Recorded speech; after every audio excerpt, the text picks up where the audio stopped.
欢迎来到我们的深度解析。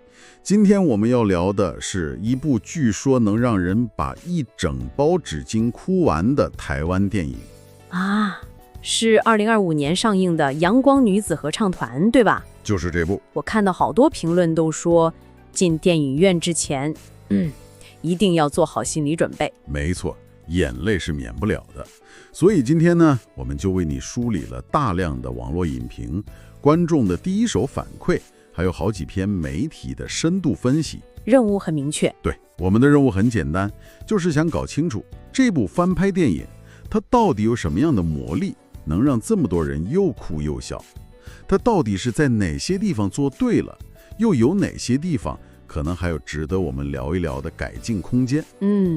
在我们深入聊之前，还是先帮你快速建立一个背景。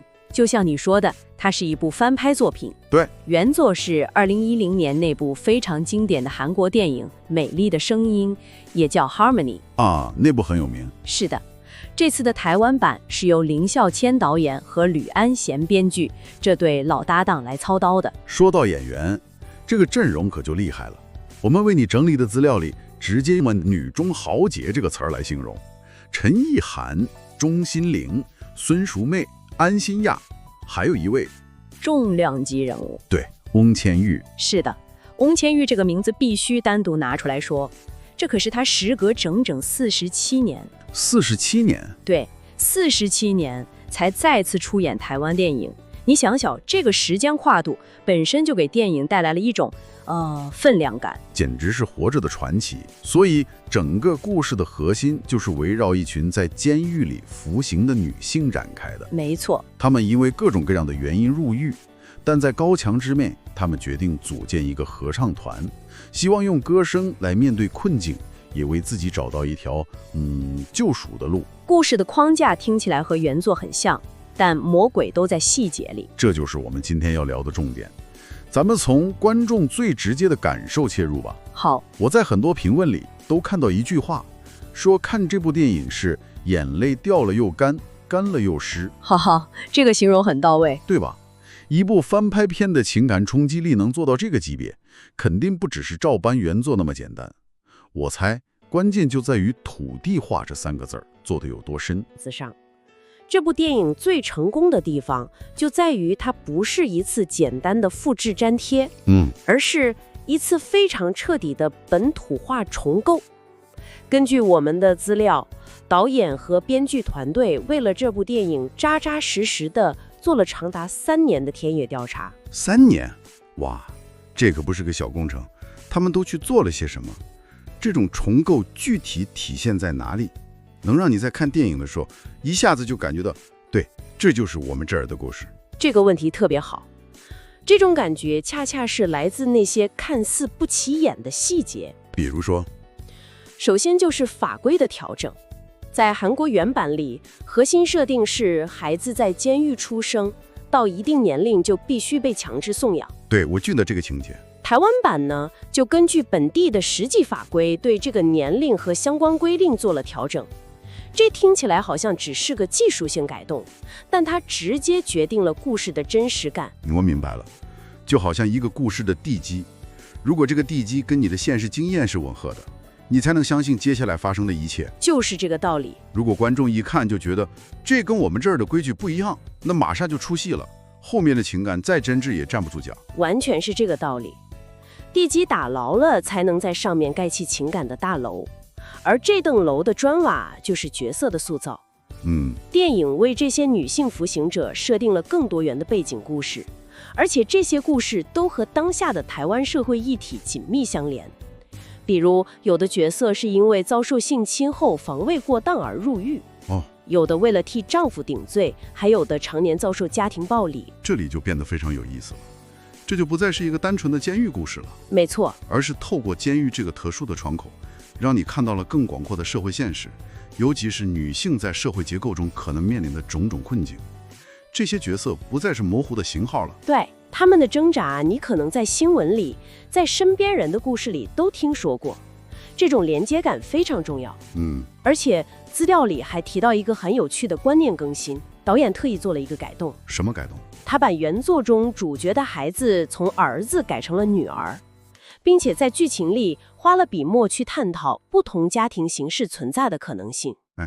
把儿子改成女儿，这个改动初看好像影响不大，但你仔细品味一下，会发现导演的用意很深。是的，这好像是在对你说，你看，亲情和家庭的样子不应该只有一种模板，他是在试图打破一些传统的性别刻板印象。对，告诉你爱的核心价值是普世的，不应该被任何框架所限制。所以我们来把这些线索串一下，从调整法规细节到深化角色与社会意承接话语的连接，再到更新核心的家庭观念。这部电影做的其实是在冰冷的制度和温暖的人性之间搭建了一座非常坚固、非常自然的桥梁。这个比喻很好，它让台湾的观众能在自己非常熟悉的文化语境下去理解角色的痛苦，去共情他们的希望。这种共鸣力量是非常惊人的。所以它不是让你去看一个发生在异国他乡的催泪故事，而是让你在一个熟悉的世界里重新审视那些我们以为已经很熟悉的人性挣扎。要把这些有深度、有故事的角色演火，演员就太关键了。没错，我们再回到刚刚提到的那个女众豪杰阵容，这个阵容确实是影片的另一大支柱。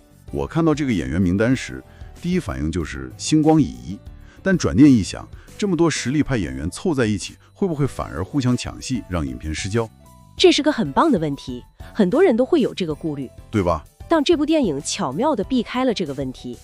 这里面最有意思的一点是，这个演员阵容的优势恰恰就在于它的多层次性。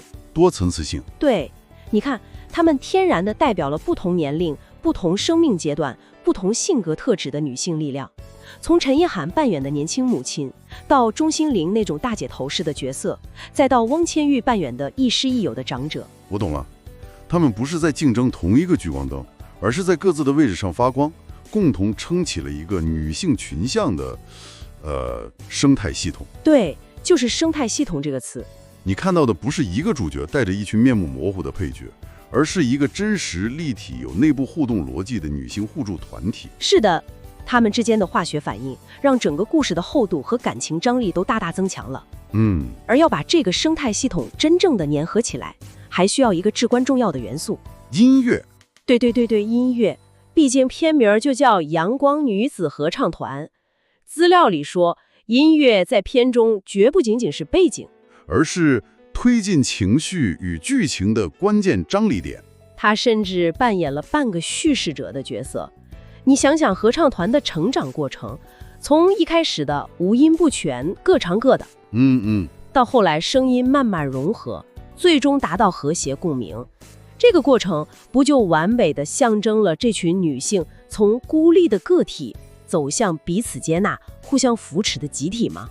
确实是，歌声就成了他们自我解放的工具，也是他们之间建立情感连接最直接的纽带。是的，我完全能想象那个画面，一个原本可能非常坚硬、残酷的监狱故事，因为歌声的存在，多了一份难得的柔情。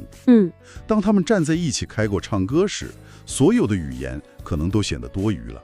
如果说强大的演员阵容给了这个故事骨架和血肉，那么音乐就注入了灵魂。对，你这个比喻很形象。合唱这个行为本身就是把团结与希望这两个抽象的主题，用最具体、最动人的方式呈现了出来。